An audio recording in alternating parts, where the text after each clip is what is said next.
Brought to you by TechnoSpark 20 series smartphones.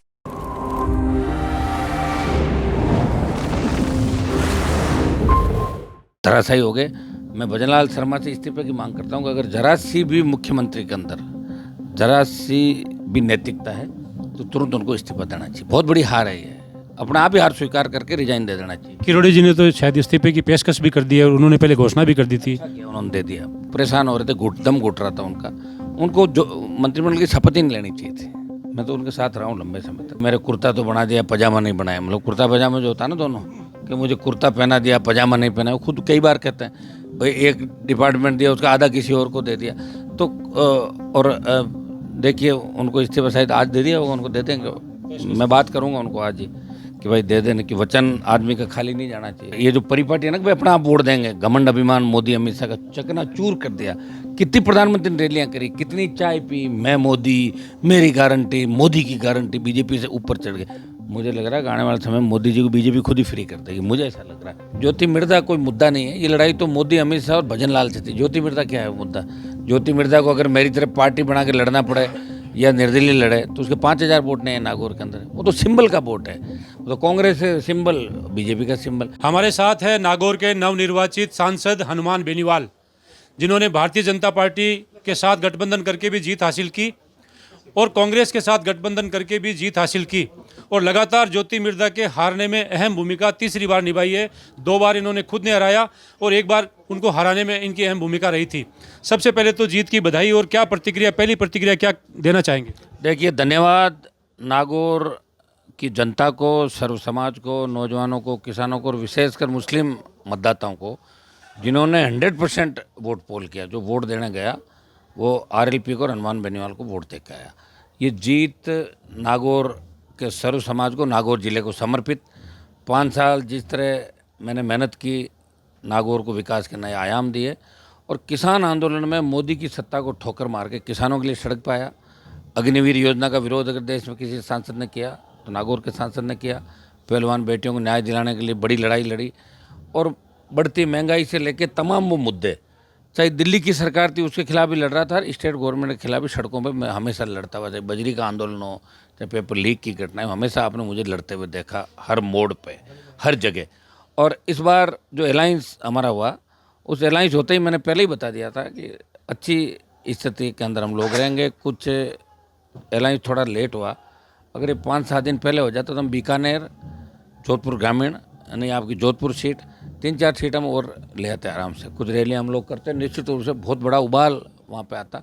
ये कुछ कमी खामियाँ रही, लेकिन फिर भी मोदी और अमित शाह जो नागौर उनके लिए बहुत ही ज़्यादा वो बना हुआ था कि नागौर में वो मान ही नहीं, वो कह रहे कि ज्योति 1 लाख से जीत रही है। उनके दिमाग में ज्योति मिर्धा बैठी हुई थी।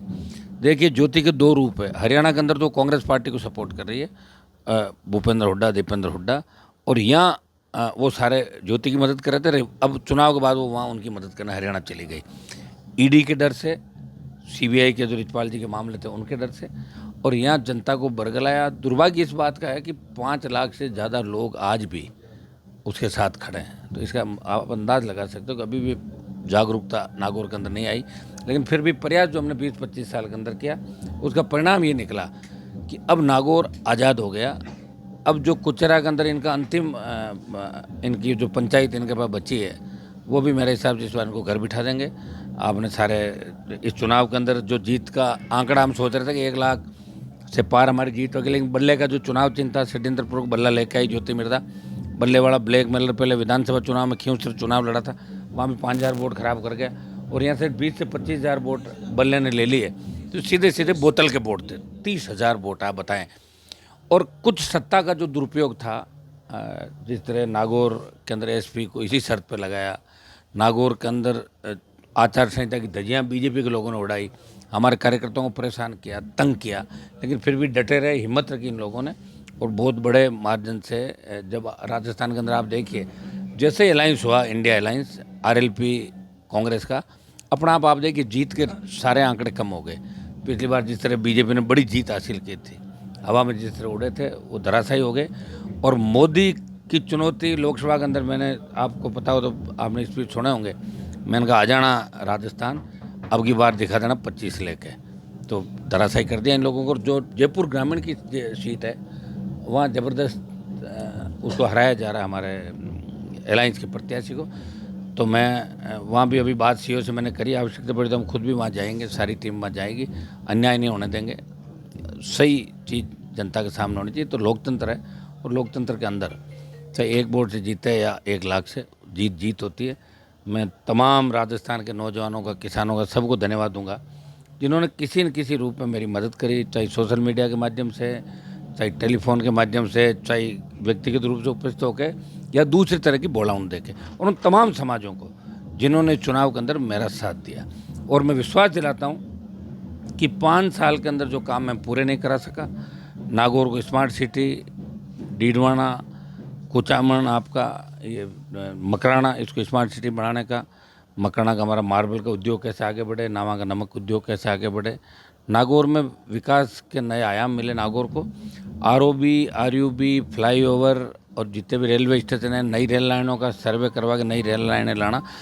और विशेष रूप से पढ़ाई के अंदर हम चाहेंगे केंद्रीय विद्यालय 2, 3, 4 और नागौर में खुले, जाइल में खुले, मकराना के अंदर खुले, खींवसर, परबतसर, डीडवाना और मेड़ता के अंदर हमने चालू करवा दिए। जो अब जल्दी आचार संहिता हटी है तो हम चाहेंगे कि जुलाई से उसके अंदर हम करवा दें। निश्चित रूप से ये अलायंस का ही परिणाम है कि इस बार मोदी और अमित शाह को यहाँ मुंह की खानी पड़ी और धराशायी हो गए। मैं भजनलाल शर्मा से इस्तीफे की मांग करता हूँ कि अगर जरा सी भी मुख्यमंत्री के अंदर जरा सी भी नैतिकता है तो तुरंत उनको इस्तीफा देना चाहिए। बहुत बड़ी हार है ये, अपना आप ही हार स्वीकार करके रिजाइन दे देना चाहिए। किरोड़ी जी ने तो शायद इस्तीफे की पेशकश भी कर दी है और उन्होंने पहले घोषणा भी कर दी थी। अच्छा किया उन्होंने, दे दिया। परेशान हो रहे थे, दम घुट रहा था उनका। उनको जो मंत्रिमंडल की शपथ ही नहीं लेनी चाहिए थी। मैं तो उनके साथ रहा हूँ लंबे समय तक। उनको जिस तरह का डिपार्टमेंट दिया, उनको वो खुद ही कहते हैं कि मेरे कुर्ता तो बना दिया, पजामा नहीं बनाया। मतलब कुर्ता पजामा जो होता है ना दोनों, कि मुझे कुर्ता पहना दिया, पजामा नहीं पहना, वो खुद कई बार कहते हैं। भाई एक डिपार्टमेंट दिया, उसका आधा किसी और को दे दिया। तो और देखिए उनको इस्तीफा शायद आज दे दिया होगा, उनको दे देंगे। मैं बात करूंगा उनको आज ही कि भाई दे देने की। वचन आदमी का खाली नहीं जाना चाहिए। वचन की वजह से हम उम्र 27 से दूर। वचन दिया हमने किसानों जवानों को कि आपके लिए खड़े रहेंगे और हम वचन के पक्के हैं। और हमेशा आपने देखा होगा कि पॉलिटिक्स में लोग वचन नहीं निभाते। यही ज्योति मिर्दा और नाथुराम जी जो इसका सत्यानाथ जी का फूल कहते थे, इसी के साथ चढ़ गए। आप बताओ, इसके साथ चढ़ गए, क्या क्या बातें कर ली। खुद के नाम से ज्योति ने वोट नहीं मांगा, उसने मोदी के चेहरे का, विकास का, राष्ट्रवाद की बात करके वोट मांगा। और लोगों ने जवाब दे दिया कि नागौर के अंदर हम उसको सांसद भेजेंगे जो नागौर का सम्मान बढ़ाएगा, जो नागौर के लड़ेगा, किसान जवान के लिए लड़ेगा। इंडिया गठबंधन ने जिस तरीके का प्रदर्शन किया है उसमें थोड़ी सी कमी रह गई, बहुमत से थोड़ा दूर रह गए। और हनुमान बेनीवाल के तो फिर वही लड़ाई पांति रह गई कि हनुमान बेनीवाल को तो लड़ना ही पड़ेगा, सत्ता से आप भी दूर रहना पड़ेगा आपको भी। सत्ता मेरे भाग्य में शायद लिखी हुई नहीं है, देखेंगे आगे जो भी होगा, प्रयास करेंगे। अभी तो उम्र क्या है हमारी, 50 साल उम्र है। लड़ाई लड़ेंगे राजस्थान के अंदर, नौजवान साथ है मेरे पूरा। अब की बार कुछ मैनेजमेंट व्यवस्थाएं सही नहीं बैठी थी। ये अलायंस अगर विधानसभा चुनाव से पहले हो जाता तो 150 सीटें आती, कांग्रेस आरएलवी सरकार बनाती। दुर्भाग्य हुआ नहीं, कुछ लोगों ने होने दिया। कुछ लोगों ने अभी यहाँ भी प्रयास किए थे, सारे नहीं हो गया। अलायंस भी हुआ, जीत भी हुई, शानदार जीत हुई। और मुझे इस बात की खुशी है कि मुझे जिस तरह कांग्रेस पार्टी ने जिताने में मदद की, मेरे 20 लाख लोगों ने राजस्थान में कांग्रेस को जिताने का पूरा प्रयास किया। और तमाम नौजवान, आप जहाँ भी रैलियाँ होती थी, मैं जालोर गया था मुख्यमंत्री जी के यहाँ, बड़े बड़े झंडे लेके उन ढाणियों से, उन गाँवों से, दूर दराज से, खुद के साधनों से 5-5 हज़ार लड़के खड़े रहते थे। वो कह रहे थे इंडिया अलायंस जीतना चाहिए। तमाम जवानों ने साथ दिया और उसी का परिणाम है कि 10 से पार सीटें यहाँ पे हुई। आप देखिए पिछली बार जब कांग्रेस के साथ मैं अलायंस करना चाहता था, अगर उस समय कांग्रेस अलायंस कर लेती तो 7 से 8 सीट आती। ये सीट भी कांग्रेस अलायंस में होती नागौर की। नहीं किया, मुझे मजबूर उनसे करना पड़ा। लोग चाहते थे कि अलायंस करो, अलायंस के बिना आप जीत नहीं पाओगे। और अब की बार नहीं किया था। आप देख लें हालात, मोदी जी खुद भी देख लेंगे, दिख रही है ना राजस्थान के, गया राजस्थान पूरा हाथ से। ये कम, अभी आप इसको आधे ज़्यादा मानो ना, जो मार्जिनल जिस तरह जयपुर ग्रामीण के अंदर ही हरा रहे हैं, और सीटें देखो कितना वोट कम हो गया उनका। सारी दादागिरी उतर गई, धूल चढ़ रहा थी राजस्थान के जवान किसानों ने मिलकर। और ये जो परिपाटी है ना कि भाई अपना आप वोट देंगे, घमंड अभिमान मोदी अमित शाह का चकना चूर कर दिया। कितनी प्रधानमंत्री ने रैलियाँ करी, कितनी चाय पी, मैं मोदी, मेरी गारंटी, मोदी की गारंटी, बीजेपी से ऊपर चढ़ गए। मुझे लग रहा है कि आने वाले समय मोदी जी को बीजेपी खुद ही फ्री कर देगी, मुझे ऐसा लग रहा है। आपको क्या फर्क महसूस होता है? आपने पिछली बार एनडीए से गठबंधन किया था, भाजपा के साथ गठबंधन था, इस बार कांग्रेस के साथ गठबंधन, दोनों में फ़र्क क्या है? कोई फ़र्क नज़र नहीं आ रहा मुझे तो। कांग्रेस के साथ थोड़ा इजी फील कर रहा हूँ मैं। बीजेपी के साथ ऐसे लोगों के साथ बैठना पड़ता था जिनसे हमारे विचार नहीं मिलते। यहाँ दलित, मुस्लिम, जाट, किसान कौम में सारी साथ बैठी है और समाज है तो भी साथ, थोड़ा फील अच्छा हो रहा है यहाँ पे। इस गठबंधन में फीलिंग ठीक है, उसमें फीलिंग अच्छी, हर समय लड़ने को मूड करता, लड़ लूँ, अभी ठीक फील कर रहा हूँ। आपने 2 लड़ाई जीत ली है। विधानसभा चुनाव में आपने खींवसर को जीता, फिर आपने लोकसभा का चुनाव जीत लिया। अब अगली लड़ाई वापस खींवसर में शुरू होने जा रही है। खींवसर का क्या भविष्य है? उपचुनाव जीतेंगे हम लोग मजबूत। गठबंधन के साथ या अकेले? वो बात कर लेंगे ना, अभी तो आज एक बार जाके शपथ तो लेना दो सारे लोगों को एक साथ। अभी तो उपचुनाव की घोषणा भी नहीं हुई, बात करेंगे सारे के सारे। अभी तो इस्तीफा कहाँ दिया मैंने, एमएलए का इस्तीफा थोड़े दिया। अभी तो एक बार धन्यवाद दे दूँ सबको, पहले सर्टिफिकेट ले लूँ, शपथ ले लूँ, उसके बाद की बातें सारी। कोशिश तो यही करेंगे कि हम जुड़ के रहेंगे राजस्थान के अंदर मजबूती के साथ सारे के सारे। एनडीए की सरकार बन रही है, उसमें भी गुंजाइश है अगर नीतीश कुमार और चंद्रबाबू नायडू अगर वहाँ से निकल जाते हैं तो निश्चित तौर पर उनको भी सत्ता से दूर किया जा सकता है। क्या गुंजाइश है ऐसी थोड़ी बहुत, या आप क्या भूमिका निभा सकते हैं कि दिल्ली में इंडिया की सरकार बन जाए? देखिए मेरे पास तो मेरा खुद का वोट है, 2-5 दोस्त हैं मेरे अच्छे, मैं उनसे बात करूंगा आज ही कि भाई एक बार देश से मोदी हटे, दूसरा कोई ढंग का आदमी प्राइम मिनिस्टर बने, जिससे ये कुछ धनाढ़ घराने हैं, ये अब चारों ही लोग गुजरात के हैं, मोदी, अमित शाह, अंबानी और अडानी, सारा गुजरात में चला गया सारा का सारा। तो हम चाहते हैं कि पूरे देश को इसका फ़ायदा मिलना चाहिए। इनकी दादागिरी कैसे ख़त्म हो, अहंकार इनका कैसे ख़त्म हो, जिस तरह किसान जवान के प्रति इनकी मानसिकता वो ठीक हो, प्रयास कर सकते हैं।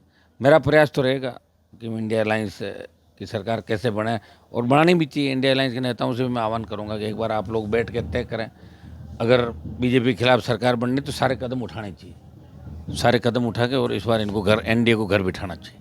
अंतिम सवाल पूछूंगा, जिस तरीके से आपने भाषणों में कहा ज्योति मिर्धा के बारे में कि मायरा भरने वाले, क्या मायरा भर दिया? क्या आपके दिल को संतुष्टि है? वोटों दिल को संतुष्टि कम है थोड़ी सी, जीत के 1.5 लाख से ज़्यादा मान रहा था मैं, 1.5 लाख से। कुछ बल्ले ने खराब कर दिए, कुछ और थोड़ा सा मेहनत के अंदर कहीं न कहीं कोई कमी रही होगी हमारी, लेकिन फिर भी सत्ता के खिलाफ इस भगदड़ के अंदर यहाँ के लोगों ने पूरा मेरा साथ दिया। और ज्योति मिर्धा कोई मुद्दा नहीं है, ये लड़ाई तो मोदी, अमित शाह और भजन लाल से थी। ज्योति मिर्धा क्या है मुद्दा? ज्योति मिर्धा को अगर मेरी तरफ पार्टी बना के लड़ना पड़े या निर्दलीय लड़े तो उसके 5000 वोट नहीं है नागौर के अंदर, वो तो सिंबल का वोट है, वो तो कांग्रेस सिंबल, बीजेपी का सिंबल। बिना सिंबल 5000 वोट नहीं ले सकती। हमने तो बिना सिंबल भी 1,60,000 वोट लिए थे 2014 के अंदर। 2014 में 1,60,000 वोट लिए थे, तभी घर बैठ गई थी। विधानसभा के चुनाव के अंदर कई जगह राजस्थान में मुझे लगा कि कोई ज़्यादा फड़फड़ कर रहा है, तो सिंबल नहीं दिया ना मैंने, नागौर में हार गई ना 15,000 से। तो मेरी भूमिका इसमें भी तो मानो।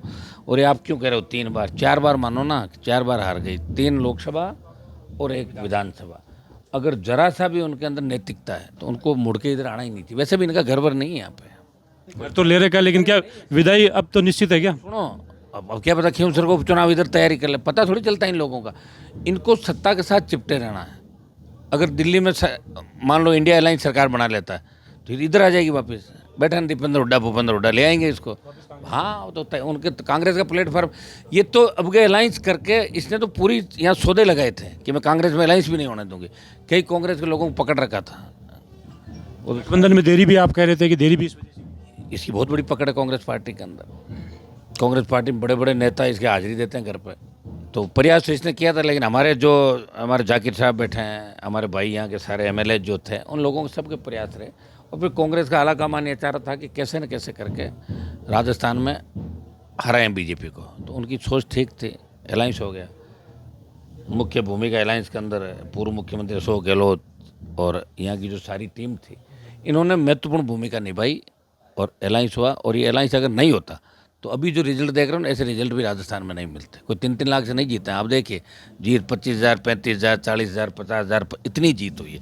तो अलायंस का फ़ायदा कांग्रेस पार्टी को हुआ और कांग्रेस के वोटों का फ़ायदा आरएलपी को नागौर के अंदर हुआ। और मेरा फ़ायदा कम ले पाए।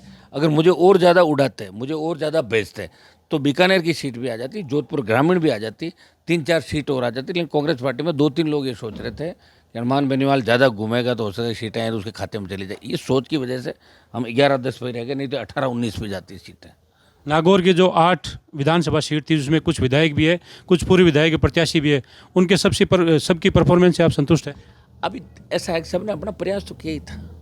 हल्ला करने को लोग कुछ भी कहे भाई उसने ये नहीं किया वो नहीं किया, सभी कहते बीजेपी में अभी ज्योति मिर्जा तो कह रहे हैं सबको कह रहे सब ने मिलकर हरा दिया, सब ने थोड़ी हरा दिया, फिर वोट किसने दिए थे? हर व्यक्ति ने मेहनत की। मैं तो ये कहूँगा कि पहले ही दिन जब जाकिर साहब के गठबंधन होने के बाद हम बैठे थे तो वहाँ परबतसर MLA, लाड़नू MLA, डीडवाना के हमारे MLA साहब, जाइल के MLA, नागौर के MLA, नावा के जो पूर्व MLA, मैं खुद था, सारे अपन लोग वहाँ बैठे और यही तय हुआ था। और उसी दिन जब नागौर के अंदर एंट्री करी सारी कांग्रेस पार्टी साथ थी, कई पूर्व विधायक हमारे साथ थे, कई वर्तमान जो विधायक थे सारे साथ थे, और उन्होंने प्रयास किया। मैं जहाँ भी था वो खड़े मिले। अब परफॉर्मेंस का तो अपन ये नहीं कह सकते ना भाई, मेरे पास सामने तो कोई ऐसी बात नहीं आई, और सब ने परफॉर्मेंस सबकी अच्छी थी, सब ने प्रयास किया, इसलिए जीत हासिल हुई। सब ने मदद करी, मैं नहीं कहता किसी ने मदद, हाँ इसके अंदर एक चीज़ हो, किसी ने ज़्यादा मेहनत की, कोई मेहनत कम कर, ये हो सकता है, लेकिन सबकी इच्छा ये थी कि बीजेपी हारे, NDA को हराएं और हनुमान बेनीवाल को जिताएं। ये सबकी इच्छा थी, सबकी इच्छा से ही ये बड़ी जीत हासिल हुई। तो ये थे नागौर के नवनिर्वाचित सांसद हनुमान बेनीवाल, जिनका अगला कदम क्या रहेगा। खींवसर का उपचुनाव इनके सामने है और नागौर की जनता देखेगी, देश प्रदेश की जनता देखेगी कि हनुमान बेनीवाल आगे क्या कदम उठाते हैं। सहयोगी रफ़ीक के साथ हनीफ खान, नागौर।